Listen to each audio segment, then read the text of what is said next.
I'm with Fran Bridgewater today. And now you told me where you're from, which is a little complicated. So tell us where you are, Fran, and what time it is. Hello, Jessica. It is just gone 5 o'clock in the evening. I am in Dorset in the southwest of England, and I'm literally in the bowl just down from the Saxon hilltop town of Shaftesbury. So if anyone knows where Stonehenge is and Salisbury, that's about half an hour away from us. Oh, wow. How far away are you from London? 2 hours, 2 hours by train, and also it's normally about 2 hours driving. It's 100 miles, almost 100 miles exactly to the outskirts of Greater London. And I'm in Eugene, Oregon, and to give perspective, I'm about 2 hours away from Portland, Oregon, and about 5 hours away from Seattle. So we need to visit each other. This is the part about the exchange that's quite fun. So, okay, I'll talk a little bit about the broadcast, and then we're going to talk to Fran about her background, what she's currently doing, and a little bit about her wine judging, etc. So, right, Time to Wine broadcast is a live broadcast featuring experts in wine, social media, leadership, and marketing. It's 9 a.m. every other Monday morning. And I broadcast this on Twitter, Pinterest, Instagram, Facebook, and LinkedIn. The live stream broadcast is every other Friday at 11 a.m. Pacific Standard Time, which is on my YouTube channel, as well as Facebook, LinkedIn, and Twitter. So we'll talk a little bit about Fran. Fran Bridgewater. Now, is Shaftesbury, Fran? Is that correct? Yeah, that works. Okay, say it correctly. Shaftesbury. Shaftesbury is in England, is the philanthropic founder of Drinks Network and Wine Jobs GB. She works with global boutique brands. So, Fran, tell us a little bit about I know you've been in marketing most of your career, but tell us in wine. So tell us a little bit about your background. Gosh, my background, it goes back a long way. I trained as a sommelier in the days before it was even called, well, it was called a somming, but not in the trendy way that it is now. It wasn't recognized quite in the same way.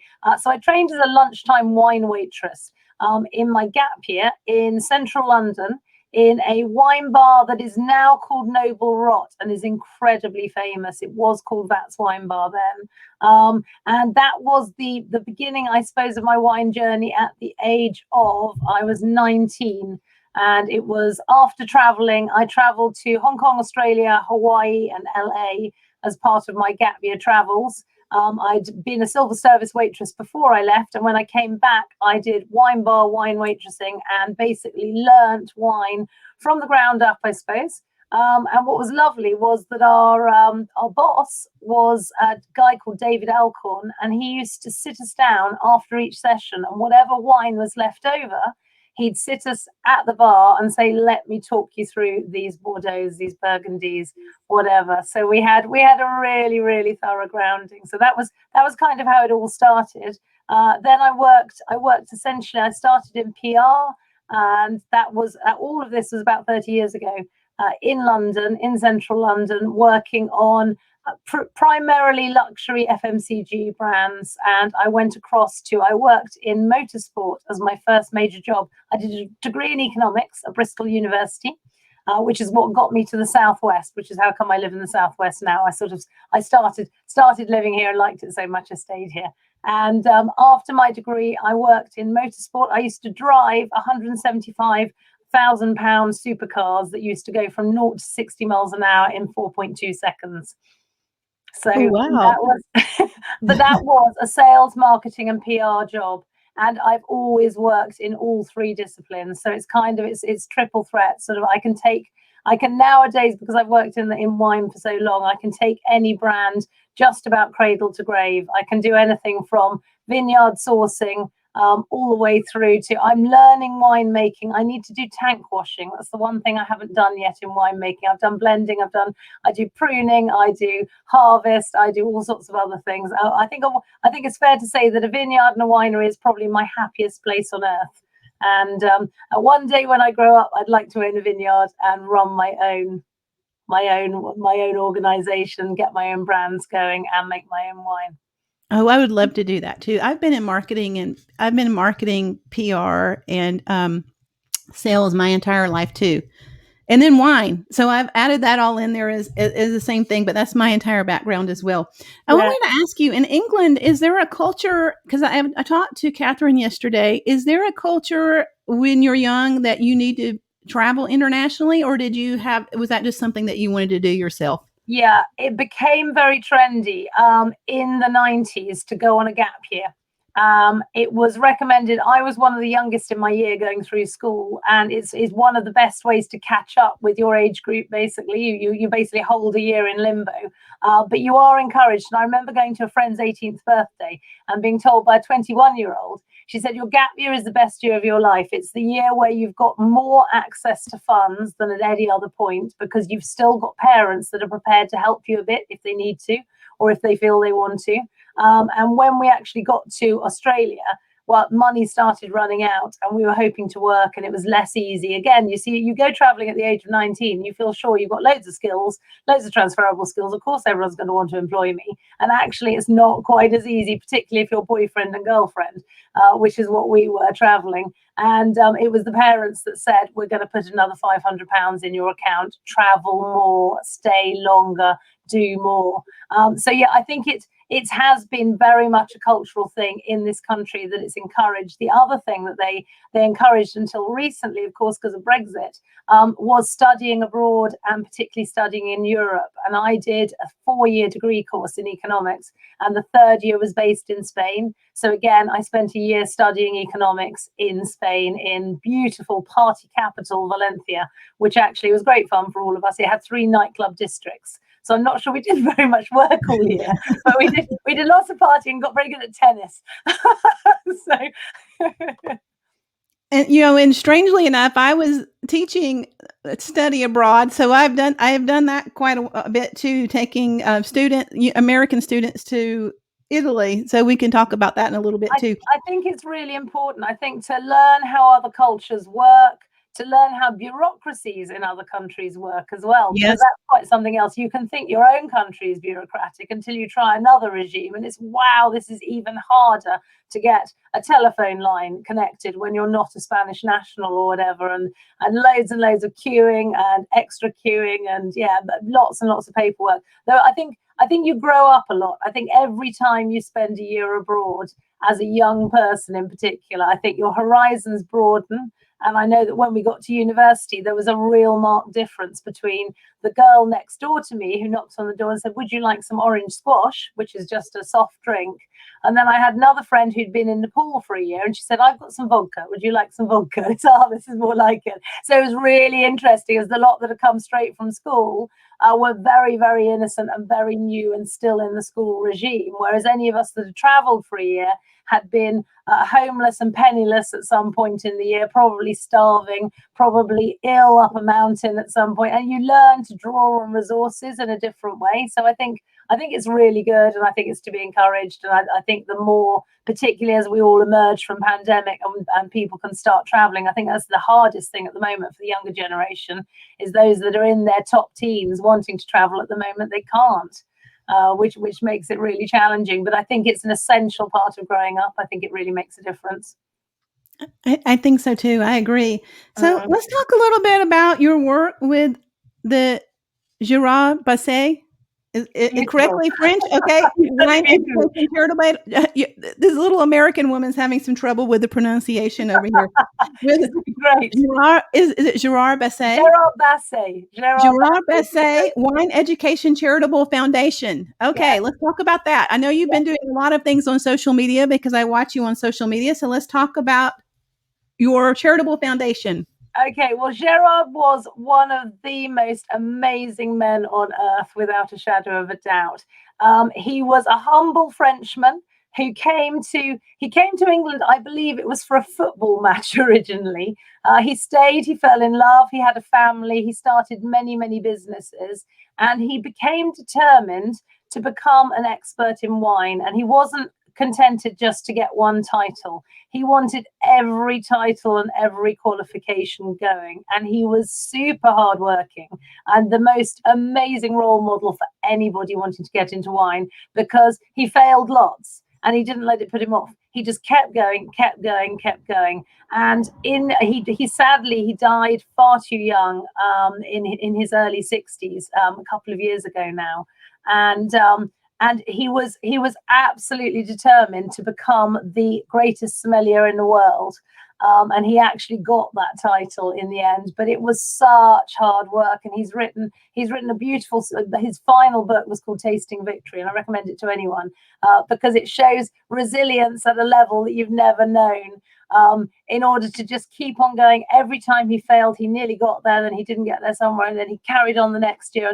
But also to get friends, he got a lot of friends and colleagues to help him through it. And he'd take the dog on walks in the forest and be going through Pinot Noirs of the cool climate regions. And he'd just do it again and again and again as he walked. And then he'd get friends and his lovely wife, Nina. He'd get him to set him up endless blind tastings of the hardest, most challenging, similar types of grapes imaginable to just get it perfected. So he was a master of wine and master sommelier. I believe he was the first person to ever have both titles. He was awarded an OBE.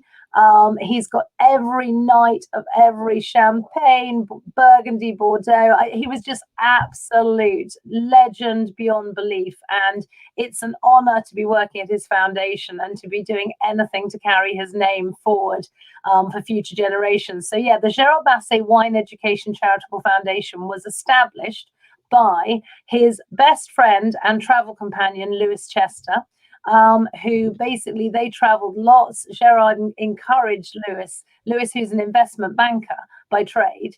He encouraged him to get into wine. And basically, Lewis established the foundation in Gerard's memory. And the idea being that it's leveling the playing field for wine education globally, particularly in the name of diversity and inclusivity. Not that the wine trade has a particularly bad problem with diversity and inclusivity, but it could be improved. And so what the aim is that the industry is leading from the front and leading other industries as well in making wine education accessible. And we're doing things like we're working with the Roots Fund in the States. So it's working at the highest echelons and also at the most grassroots level. And what we're trying to do is we're trying to put together bolt-on education so that we've got 2 pillar scholarships, which are going to be for Master Sommelier and Master of Wine. They're each worth £55,000. So it's enormous scholarships, but also with sponsorship and mentoring going on from some of the finest wine chateaux in the world, all as part of this many years package and commitment for the foundation, helping these students carry their studies through to the absolute pinnacle, the highest.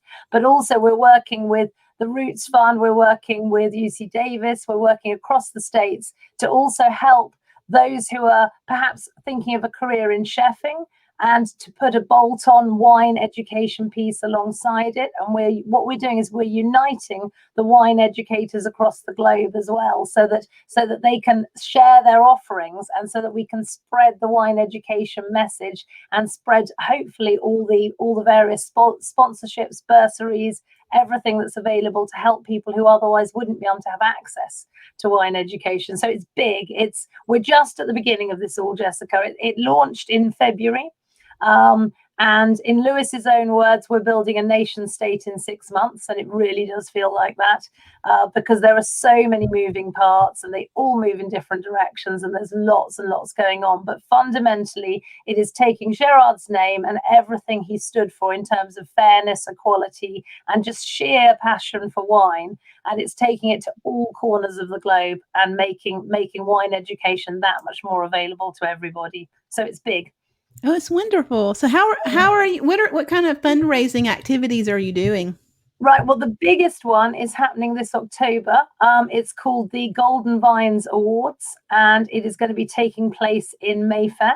And it is basically, it's a one-night wonder. It's an exclusive dinner, which is a sponsor-led dinner. So that the prime sponsor is Taylor's Port. So Taylor's Port are headlining the sponsorship for the diversity scholarships. We've got a whole raft of amazing corporate sponsors, including Virgin Galactic, Rolls-Royce, and all the top Chateau Yquem, the top names in in wine globally, but also some of the top names in luxury globally as well. And so it's a one-night extravaganza that is going to be aiming to pipeline the funding for the charity going forward. So it's starting us from a really good, strong position.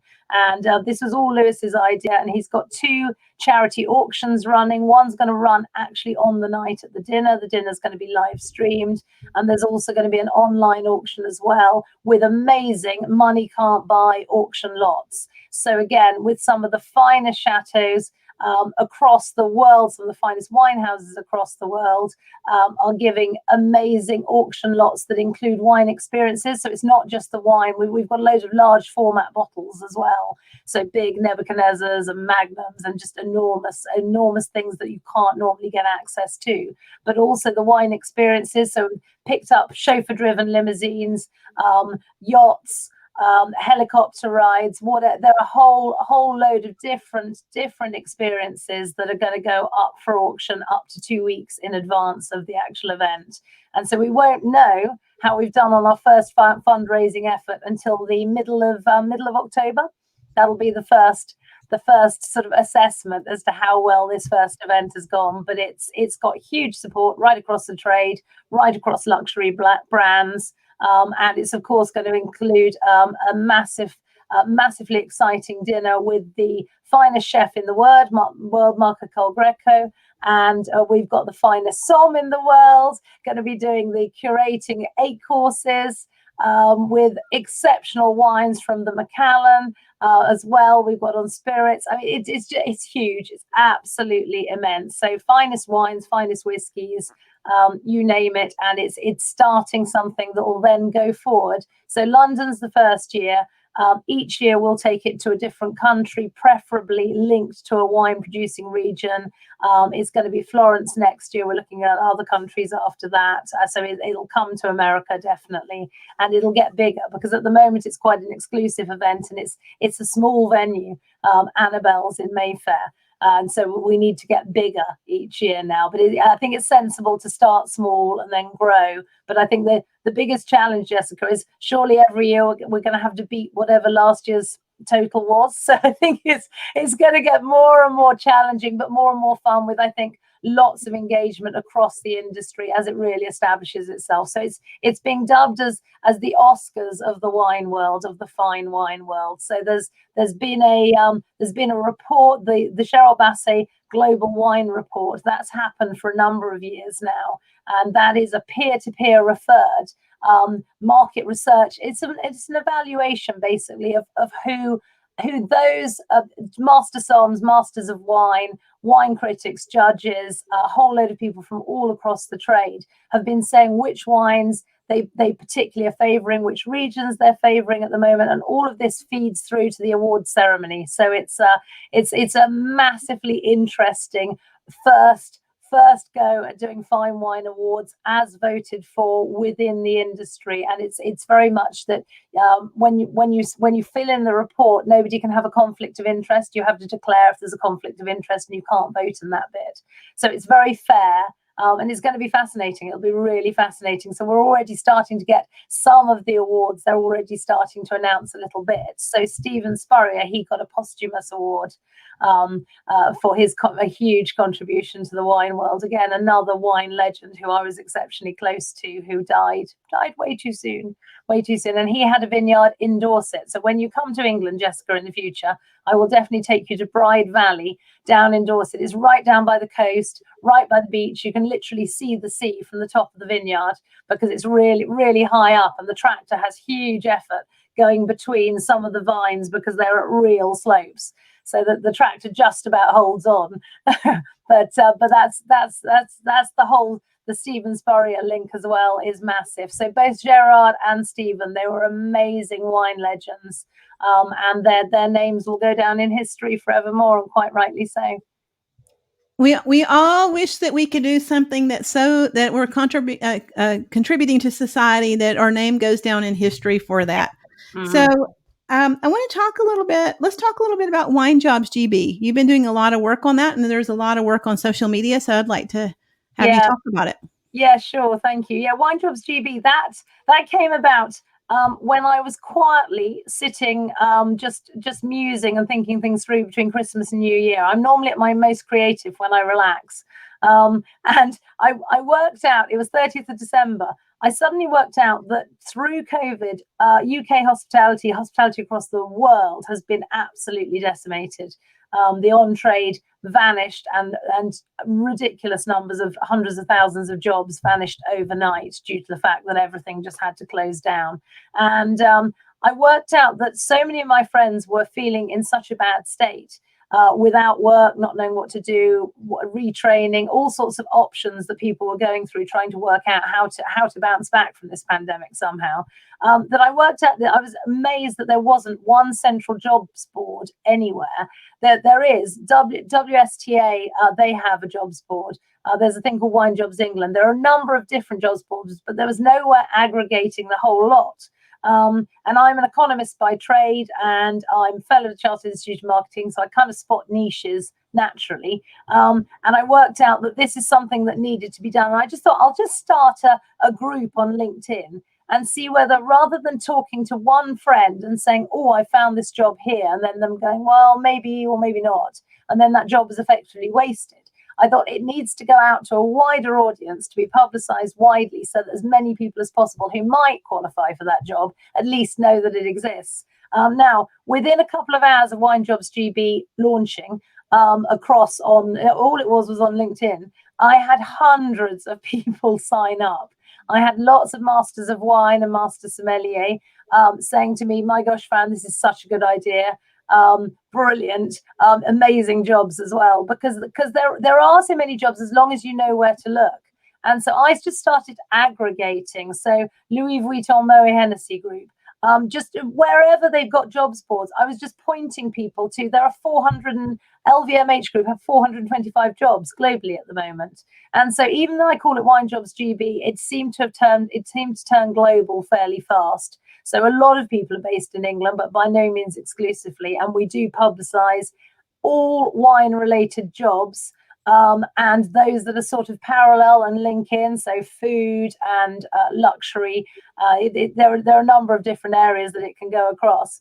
And basically, it's just become huge. But what was interesting is when we first started, there were a number of people, and we needed community. It was January, it was lockdown number 3 in this country, and I worked out the best way to do it would be to start a Zoom call and to just say open house for anybody who'd like to jump on a Zoom call.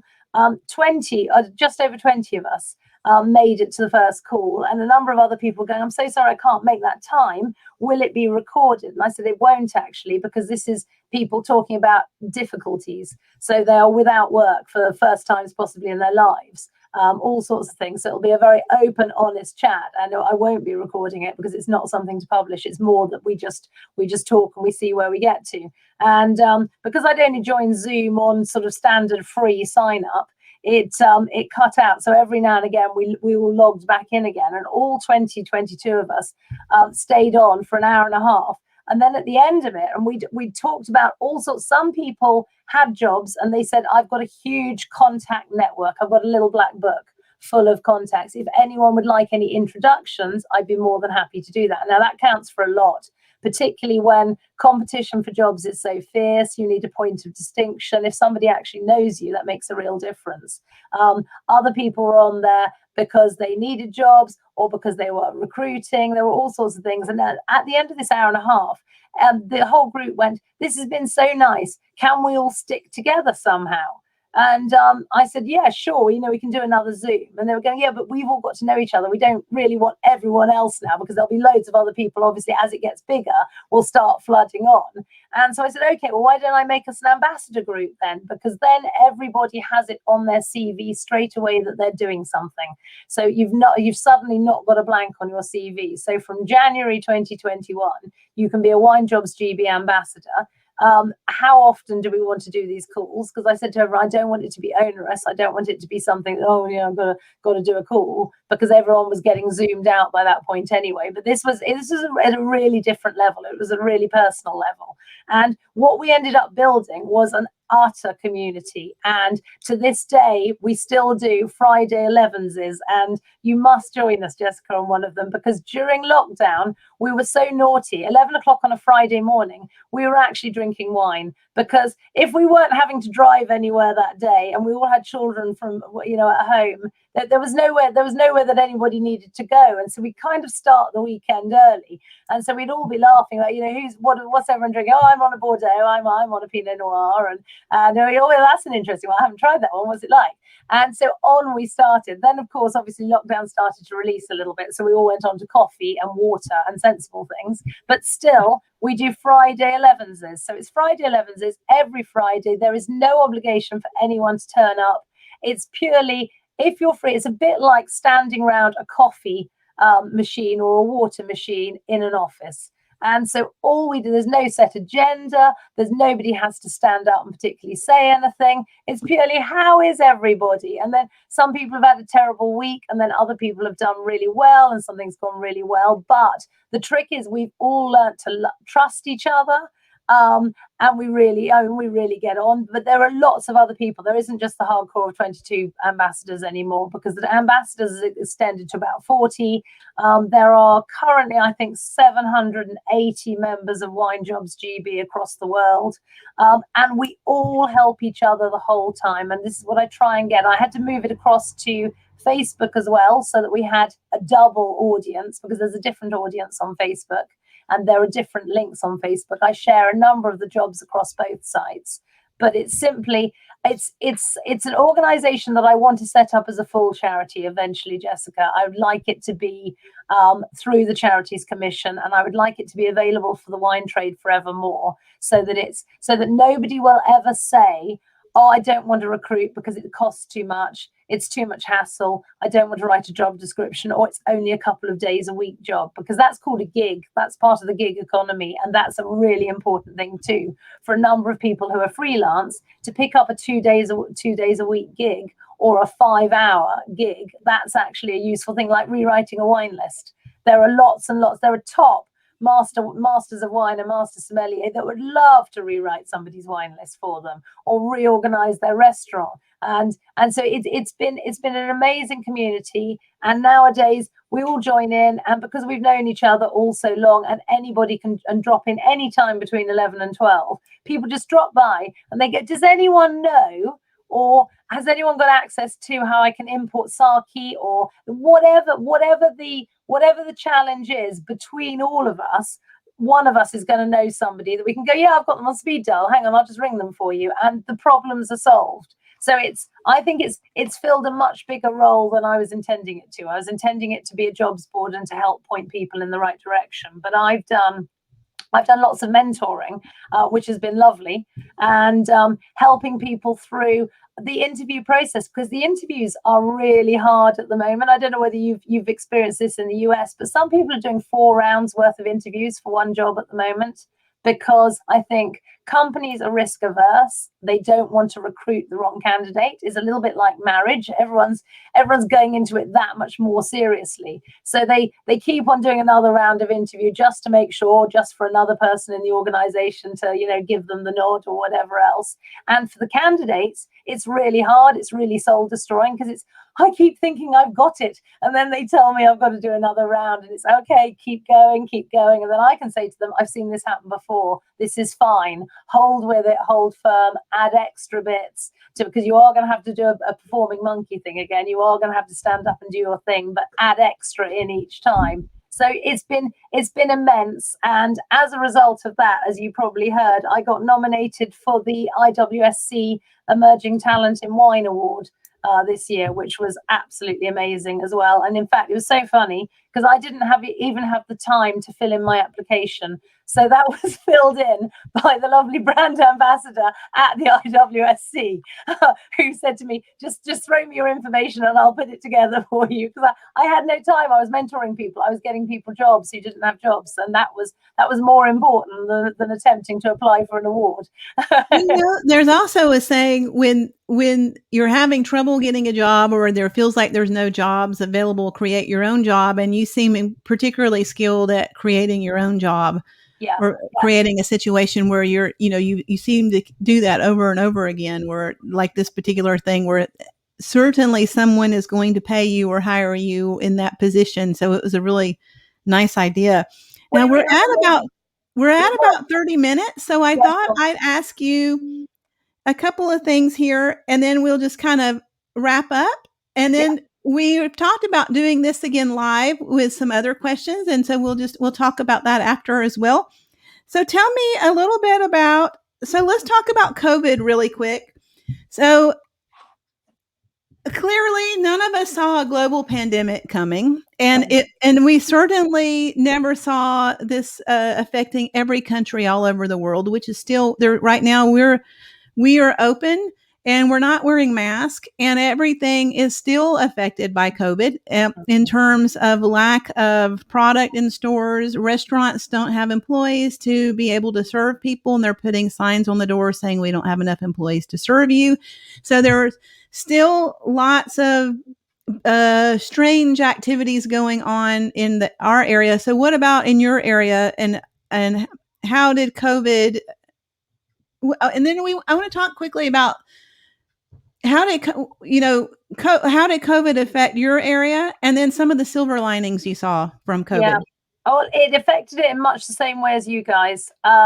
It put everybody on hold. I think for a number of people, the fact that the government did this furlough payment where they paid them to not be at work to effectively recoup a little bit, I think it was a really, really good catching up time for a number of people. And I think a whole load of people came up with different priorities as a result, in that they've been on the hamster wheel of work for so long, and then suddenly, I actually don't want to work 5 days a week anymore. My family, my friends are more important to me. I think a lot of people, I think that's your silver lining straight off, to be honest. I think a load of people had a sudden realization that actually I should be doing more with my life.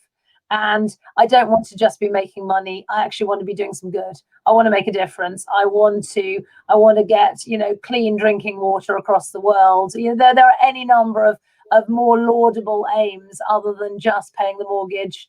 That people sort of tended to change their minds. But yeah, in the same way, we've got the same thing now. We have also, because of Brexit, we lost so many of our incredibly talented European staff have gone back to their home countries.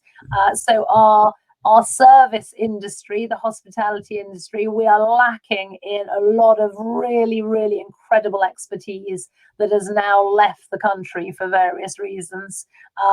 And we've got product on shelf. We've got that currently. That's really noticeable, even in the biggest, most influential stores, particularly food stores, that there isn't product on shelf at the moment. There are all sorts of knock-on supply chain issues going right across the board. And the restaurant, basically the hospitality industry in this country at the moment, they're crying out for SOMs.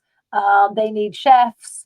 And Nina Basset, Gerard's lovely widow, she recently put something out on LinkedIn. Please be kind to hospitality staff. Just think of what they're going through, because they're having to wipe everything down. They're having to do a load more procedures than they've ever had to before. They are putting their own health on the line to serve others and to do the very best. And we'd love, everybody. I think this is the other thing, is there's so much pent up demand in this country, because people haven't been out dining particularly.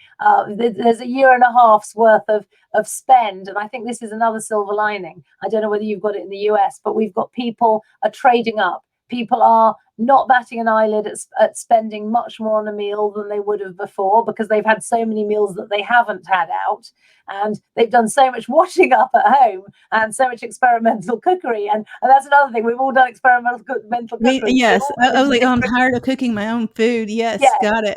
It's lovely to have somebody else do it. But I think also people, in terms of wine, people are trading up, because during COVID, what did you do in the US? Because in the UK, apparently we were quite unusual in that we were choosing our very finest wines in our cellars and saying, I haven't drunk that 1973. I'm going to get it out and we're going to drink it. Whereas I know a number of other countries were saying, I'm going to save that until I've got my friends again, and then we'll drink it. But we've all drunk through our finest wine reserves. So we all need to buy new wine for our cellars now as well.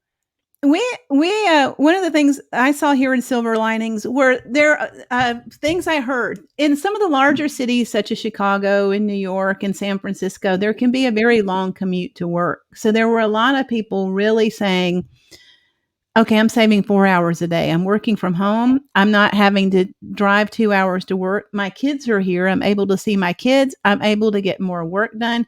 There was a definite shift in quality of life, I think, for people. There, and as I said with what you mentioned, people, there was somewhat of a spiritual shift of what's important. There was a lot of commercialism going on. And then when that was put on hold, it was like, okay, who are we? And what do we really care about? And there were a lot of families doing home projects with, there was a family that's got children ranging from 12 to 22. The college kids all came home. The younger children were there, and the college kids were painting the house or redoing the foyer. There was a lot of family things going on. Yeah. And then I think there right now, I feel like we're still doing things for one another. So right now is a really good time globally. I think globally to extend a hand to one another. Yeah. And I think that there were some really nice things. So, okay. So really quick. So why don't you talk about, and then we'll just close, some of your successful tips for entrepreneurs. What do you recommend for moving forward as an entrepreneur or successful businesswoman? What would you say your top tips are? My number one tip is to pay it forward, to help others without necessarily expecting instant recompense and without needing it, because everything goes around or comes around or whatever else. Somebody said something the other day. Now, what is it? It's sharing is invigorating, whereas giving the whole time can get tiring. There's something because it's the mutuality. What you want is the mutuality. You want the give and take. And I think this is what I learned with Wine Jobs GB in particular, and I've seen it across the board, particularly as a result of the pandemic, the importance of community. Everybody needs to belong somewhere. And with those of us that love wine and have a real passion for wine, to be able to hang out with other people where our spouses go, I'm really quite getting bored of this 5 different Malbecs or whatever else it is. It's no, I'm not. It's really interesting. I'm loving it. You need to be with other people that have got that same mad enthusiasm for the subtle nuances between the 5 different wines or whatever. So I think community, I think for entrepreneurial shift and focus to really thrive, you need to be part of like-minded kindred spirits. Are you on Clubhouse? Because that's the other thing that I found amazing during lockdown, because I've done LinkedIn since before it started, because before LinkedIn there was a thing called Academy run by Penny Power OBE and her husband Thomas, and then LinkedIn kind of followed on that, and that was in the early days when we were all starting to work from home. So I've worked from home for over 20 years now, and I used to be agency, and I love the agency buzz. Now, what I find Clubhouse does is it brings back that level of buzz. I'm in a whole load of marketing and comms rooms where we're back to agency banter and things, and it's lovely. You do it from the comfort of your own home. You can do it in your slippers and in your bathrobe, and nobody can see you because it's audio only. And I think that Clubhouse, for particularly entrepreneurs, because you can get isolated, you can get tunnel visioned, you can get stuck in a rut. And I think the clever thing that Clubhouse has particularly done, and Zoom has done lots as well, is it's taught us all that regardless of time zones, we can all talk. We can get America, Australia, and England. There is a time in the day that we're all vaguely up, and somebody's really late and somebody's really early. But I think it's made the world smaller. And I think from an entrepreneurial perspective, it's made everything that much more possible. And I think the fact that you can talk to others and you can ask others, I was listening to this on the radio earlier this morning, the fact that you can ask others within your industry What do you do when that happens, and how do you find your pricing structure? I never feel that competition really exists. I always think there's enough pie for everybody if we all work, collaborate, help each other. I think the pie gets bigger. I think it's better rather than going, well, that's my area. You're not coming here. You're not having part of that. I think entrepreneurial spirit is part of the wider, broader view. And once you start helping each other, then the gains are enormous, and that's where you get the synergies. So I think collaboration is key. I think that's the new watchword, and I know that people have been saying, literally, say it on LinkedIn, say it on one of your social channels. Would anyone like to collaborate? Because loads of us, like you have a massive following. You have a following that really know what you stand for. So if you're saying who'd like to collaborate, everybody knows, time to wind Jessica Lewis. If she wants to collaborate, I know why I might want to collaborate with her. And it's giving enabling phrases across social media that I think enable us all to just achieve so much more. And now I have to tell you how this all started. There's the big thing that started this whole thing. So I'll talk to you about that too. So in closing, how do we find you on social media? So if someone wants to contact you about Drinks Network or your charitable foundations, or also about Wines of Great Britain. Yeah. Sorry, I don't know if I said that. Did I say that correctly? Wine Jobs GB. Yeah, I work with Wines of Great Britain. That's the generic body. So yeah, I work with them as well. But yeah, I've got the Wine Jobs bit. So how do we find you?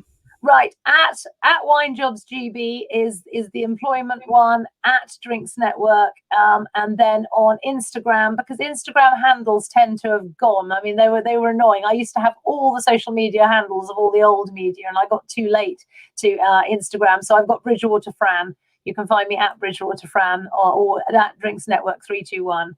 But at Drinks Network, generally on Google, and you can find me within seconds, absolutely anywhere. And I'm very searchable under Fran Bridgewater as well. And that's how we met. And that's the beauty of social media is I have met so many people doing this broadcast, as well as I've had people fly here from New York City to meet me, or a variety of other places. And I get passed around from person to person. And it is just such a wonderful thing. I just love it. And I love all of my international friends and talking to all my wine friends. Okay, so in wrapping up, we'll just talk about the broadcast again really quickly. The Time to Wine broadcast is featured at 9 a.m. Pacific Standard Time on Twitter, Instagram, Facebook, and LinkedIn. And now there's a live broadcast. And of course, and that is at 11 a.m. Pacific Standard Time on Friday on YouTube, Facebook, LinkedIn, and Twitter. And of course, I'm being asked to do Instagram Live and Clubhouse. So as a social media professor or social media person, it never stops. We have to continue. That's right. Okay, I've got to continually do this. So anyway, thank you so much, Fran. And we have a 9-hour time difference, correct? So I'm always up and early in the morning. And you guys, when you ask me to come to these things at 11 a.m., I think it's still the middle of the night for me, but you can probably get me up and we can do a PJ session or something, or I'll just kind of do something with my hair. And I think you chatted with me one morning and I was laying in bed going, oh. But 5 p.m. our time is your morning time, and that works. That does work. Absolutely. Yes, I'm much more the late night crew than the early morning crew. So I've always been that way. Okay, I'll talk to you soon. Thank you. Okay, thank you so much. Bye-bye.